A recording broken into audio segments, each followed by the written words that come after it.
그러니까 뭐 조건 같은 거 붙이지 말고 그냥 무조건 항복하라는 거죠. 이게 이제 뭐 그렇게 좋은 의미는 아닙니다만은 양키웨이, 미국 사람들 보고 이제 양키라고 하지 않습니까? unconditional surrender인 겁니다. 이게 6월 18일 오전 1시 22분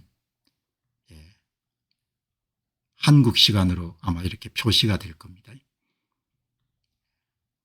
그러니까 unconditional surrender인 겁니다. 그냥 조건 같은 거 붙이지 말고 이 정신 나간 인간들아 조건 같은 거 붙이지 말고 그냥 항복해라 이야기예요. 이게 여러분들 가장 최신 SNS 최근에 트럼프 대통령이 올린 겁니다.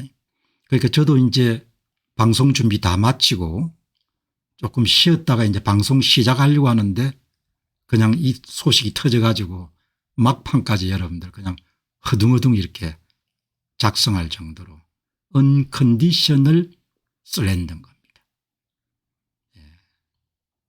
이 바로 전에 여러분들 이게 오전 1시 22분입니다. 바로 전에 오전 1시 19분 3분 전이죠. 우리는 정확하게 이란의 최고 지도자가 어디에 숨어 있는지를 정확하게 안다는 겁니다. We know exactly 정확하게 안다는 겁니다.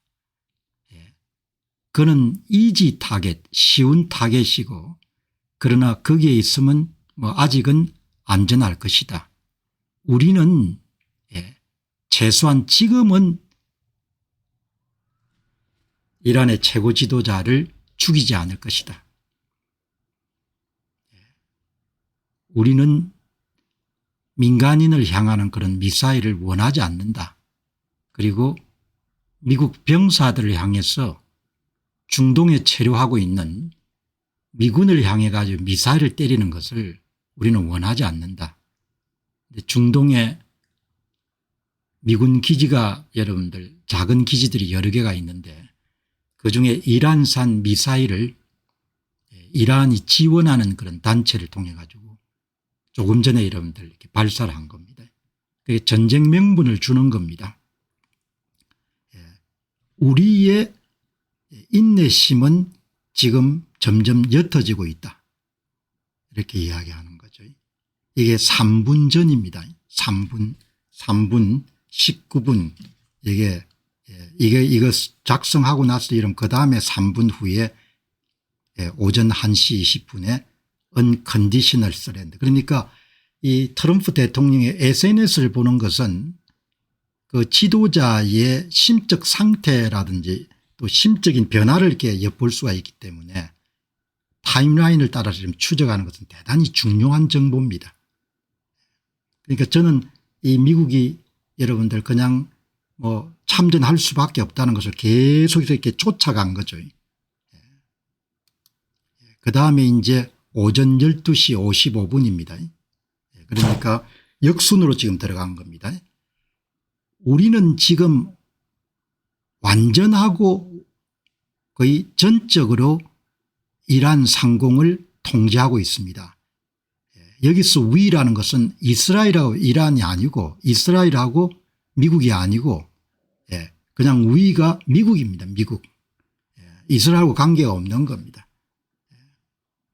그러니까 뭐 이스라엘 뿐만 아니고 미국이 이란의 상공을 거의 다 그냥 손바닥 보듯이 보고 있는 겁니다.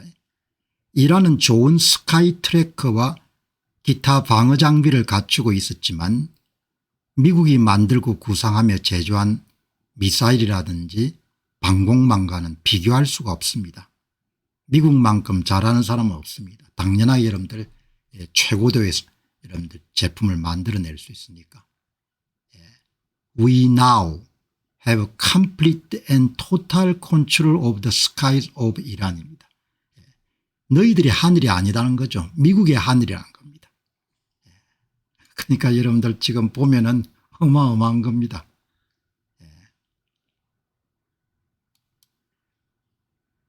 그 화이트하우스의 관리에 따르게 되면은 대통령이 사용하신 We now have라는 것은 we는 여기서 미국을 이야기하는 겁니다. 그러니까 딱 구분하는 거죠. 읽는 사람이 오해할 수 있지 않도록 이스라엘은 not 이스라엘 미국입니다. 이렇게 이야기를 하지 않습니까? 이제 이게 여러분들 발표가 되니까 급히 여러분들 월스트리트저널뿐만 아니라 모든 미국의 주류 언론들이 다 트럼프가 무조건 항복을 요구했다. 그는 점점 이란에 대해서 인내심을 잃어감에 따라서 그리고 대통령이 말했다. 대통령은 지금은 이란의 최고 지도자를 죽일 그런 계획은 없다. 그러나 어디에 숨어 있는지는 정확히 알고 있다. 이렇게 이야기를 한 겁니다. 그러니까 참 엄청난 거죠. 어떻든 뭐 이런 표현은 제가 한 번도 본 적이 없습니다. 대통령 입에서 unconditional surrender 이런 조짐은 보였죠. 왜냐하면은 오래간만에 열린 캐나다의 G7 서방 7개국 정상회담을 캐나다 쪽에서 굉장히 열심히 준비했을 것 같은데 외교적인 의전을 미뤄보게 되면은 미리 나오는 것은 그게 예의가 아니지 않습니까? 주최국에 대해서. 그런데 그 중간에 그냥 나와버리지 않습니까? 그래서 트럼프 대통령이 전쟁을 준비하고 있구나. 캐나다에서 전쟁 지휘를 할 수가 없으니까. 그래서 대통령이 전쟁을 치룰 준비를 하고 있구나 이렇게 생각을 한 겁니다. 이제 어떤 계속해서 이름들 전쟁을 할 수밖에 없겠다 이렇게 생각을 해왔을 거라고 보는데 그 전에 이제 하나의 사건이 있었죠. 미국의 중동기지 시리아 북동부의 순찰기지를 공격을 한 거죠. 세 발의 탄두미사일로 요격했는데 이런 짓 하지 말라고 했지 않습니까? 어제도. 이란이 미군을 공격하는 거를 하면은 용서하지 않겠다 이렇게 했거든요. 그런데 이렇게 지금 해버린 겁니다. 보니까 아마 다행히 세 발이 이제 뭐 다 요격됐는 것 같아요. 로이터 통신 보도가 1시간 전인데 미국의 여러분들 주둔하고 있는 알 샤다디 순찰 페트롤 베이스 시리아의 북동쪽에 있는 금요일 날 공격을 받았다. 세 발의 이란산 탄두미사일로. 그러니까 이런 부분들이 이제 빌미를 제공하는 거죠. 최근 이란 이슬람 혁명 수비대로부터 탄도미사일 및 기타 정밀 탄약을 제공받은 이라크의 이란 지원 준군사단체에 발사된 것으로 보인다. 이렇게 여러분들 정리를 하시면 좋겠네요. 그래서 전쟁이 불가피한 것 같다. 그래서 이제 대개 제가 이런 뉴스는 뒤편에 많이 이제 배치를 하는데 너무 이게 중요하기 때문에 많은 분들이 지금 보실 수 없는 일이지만 먼저 이렇게 배치를 했습니다. 미국의 참전 결정 트럼프 대통령이 굉장히 장고를 했습니다. 오랜 시간 숙고를 한 끝에 이제 결정을 했는데 이게 여러분들 가장 최신 뉴스입니다. 지금 월스트리트저널의 이런 일면 톱 기사고 기자들이 너무 바빠가지고 여러분들 너무 급박한 소식이 돼가지고 그거를 못한 겁니다. 기사는 못 쓰고 그냥 헤드라인에 여러분들 헤드라인만 띄운 겁니다. 미국이 이란을 타격할 수 있는 그런 준비를 하고 있다. 도널드 트럼프 미국 대통령에 의해 가지고 고려 대상이 됐던 이란에 대한 여러 가지 선택권 가운데 하나로 이란에 대한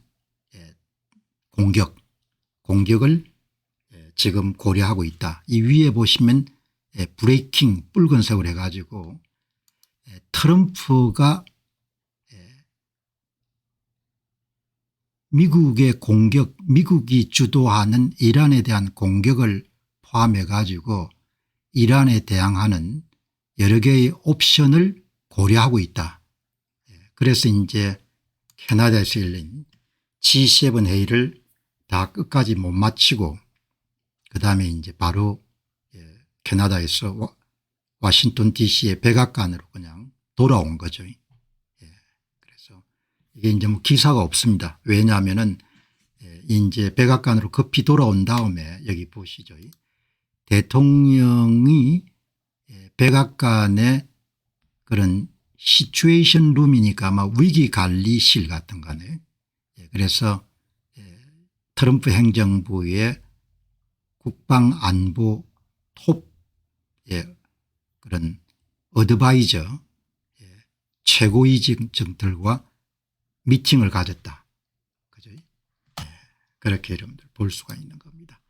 그러니까 뭐 미국도 보통 시민들 삶이야 뭐 이제 먹고 사는 문제니까 뭐 다 어디나 비슷한데 이 지도자들이 하는 거 보면은 참 대단한 거다 이렇게 생각이 들고 참 그러니까 다 똑똑한 겁니다 한마디로. 그러니까 도널드 트럼프 대통령도 그 많은 국내외 그런 일들이 산적해 있는데 그 가운데 특히 이제 소상한 부분까지 다 이렇게 파악을 하고 있는 겁니다. 그렇게 판단을 내려야 되니까 바이든처럼 그렇게 허약한 분이 대통령이 아니고 도널드 트럼프 대통령처럼 그렇게 에너지가 있는 분이기 때문에 이렇게 국가적 위기 상황에서 결정을 내리거나 경무를 처리할 수가 있는 거죠. 여기 보시면은 지금 상황이 오늘 내일 굉장히 제가 볼 때 급할 것 같아요. 왜냐하면은 이게 이스라엘이 건국하고 나서 지금 76년째 되는 시점에서 이스라엘의 텔아비브에 위치한 국제공항을 셧다운 폐쇄한 것은 처음이랍니다. 이스라엘 여러분들 벤구리온 아마 국제공항인가 그렇게 했죠. 이스라엘 건국 이래로 처음 여러분들 공항을 폐쇄했으니까 엄청난 일이 있을 가능성이 높은 거죠. 미국이 참전을 해가지고 어마어마한 여러분들 화력을 동원해 가지고 핵 관련 시설을 두들기게 되면은 이란이 이제 반발해서 여러분들 갖고 있는 미사일의 엄청난 양을 그냥 이스라엘 향해서 좀 때리겠죠. 그러면 이제 벤구리온 국제공항이 타격을 받을 테니까 민간인 피해를 줄이기 위해 가지고 시민들과 여행객들이 집으로 분주하게 돌아가고 있다. 뭐 이런 내용이 지금 76년째 그러니까 이스라엘이 건국되고 나서 76년째 수많은 건 국가적 위기 상황을 겪어냈는데 어느 위기 상황에서도 국제공항을 폐쇄한 것은 한 번도 없었다고 하거든요. 그렇게 이제 지금 상황이 급박하게 지금 돌아가는 겁니다. 자, 그래서 뭐 제가 볼 때는 이제 미국이 공중전을 엄청나게 전개를 할 것 같아요. 뭐 전개를 하는데 간단하지 않습니까? 나탄저 핵처리 시설하고 포르도 핵처리 시설에 미국이 갖고 있는 가장 최강의 스텔스 B2기에 미국이 갖고 있는 벙커버스터 GBU-70 여러분들 상가 60m를 관통할 수 있는 최고의 여러분들 포를 2개씩 이름 장착할 수 있으니까 미국이 스텔스 B2 스필릿 모델은 현재 19대가 이름 운용 중이니까 그중대 이름 2대 정도 빼가지고 두 발 싣고 가가 여러분들 각각 2발씩 내리면은 그럼 완전히 제압당하지 않습니까? 그런데 우라늄 유출 사고 같은 것이 발생할 수 있는 그런 거가 좀 있는 거죠. 다 모든 그 세상사의 때니까 타이밍을 이제 대통령이 장구를 해가지고 결정을 한 겁니다. 그런데 여러분 이거를 보면 이게 이제 여행객들은 그냥 뭐 기본적으로 객이니까 텔아비브의 그 여행객들은 이제 버스를 타고 이집트를 경유해 가지고 자기 나라로 돌아가는 그런 여행객들이 지금 목요일에 있는데 the first time 이스라엘의 76년 역사의 처음이라는 거죠. 이스라엘의 주요 국제공항이 그냥 샷다운되는, 그리고 앞으로의 다시 재개장에 대한 어떤 종류의 그런 일정도 없이 뭐 이런 게 나온 겁니다. 그런데 여러분들 보시죠. 객들은 다 돌아가는데 외국에 있는 이스라엘 사람들이 다 돌아오려고 하는 겁니다. 자기 나라로 미사일이 떨어지고 하는 그런 상황인데 자기 나라로 다 돌아오는 겁니다. 전번에 2023년도 10월 7일 날 이스라엘의 정착촌에 대한 그런 학살이 발생하고 이스라엘이 참전을 결정했을 때도 콜롬비아 대학이나 이런 데 다니는 학생들이 다 자원 입대를 하지 않습니까? 대부분 이중 국적자일 겁니다. 이렇게 막 폭탄이 떨어지고 하는데 바깥에 있는 사람들이 다 길을 쓰고 여러분들 이스라엘로 들어오려고 하는 겁니다. 여기 보시면은 사랑하는 사람들이 이란 탄도미사일의 정기적인 폭격을 받으면서 집으로 돌아갈 방법을 찾기 위해 분주하게 움직이고 있는 10만 명 이상의 이스라엘이 있습니다. 해외 거주하고 있는 10만 명, 해외 여행 중인 10만 명이 텔아비브 국제공항으로 들어오려고 여러분들 전쟁 중인데도 일부 사람들은 티켓을 구할 수 있다면 이집트와 요르단으로 와서 육로로 국경을 넘어 가지고 이스라엘로 향하는 귀국을 하는 겁니다. 전쟁 중인데도. 그러니까 참 그거 한 거죠. 이스라엘 사람들이 다시 나라로 들어가려고 하는 동안 관광객들은 서둘러 빠져나가고 있습니다. 주인하고 객의 차이니까. 어떻든 간에 미국이 어렵게 참전 결정을 내리는 것이 이제 거의 불가피할 것 같다. 아마 오늘 중으로 내리지 않겠냐 생각이 들고, 참전하게 되면은 아마 핵 처리 시설을 완전하게 해체하는 부분에 많은 그런 초점을 두지 않겠느냐 그렇게 생각됩니다. 뭐 지금은 어떤 종류의 방해물이 없어졌으니까. 왜냐하면 전부 다 제공권을 다 이스라엘과 이란이 다 이스라엘과 미국이 다 장악한 상태니까 아주 심각한 상황으로 가는 거죠. 이게 여러분들 그냥 갑자기 결정된 게 아니고 트럼프 대통령은 이제 언론을 직접 상대하기보다도 대중을 상대로 해서 SNS를 쓰기 때문에 트럼프 대통령이 남기는 SNS를 보게 되면은 대충 판단을 지금 어떻게 하고 계시구나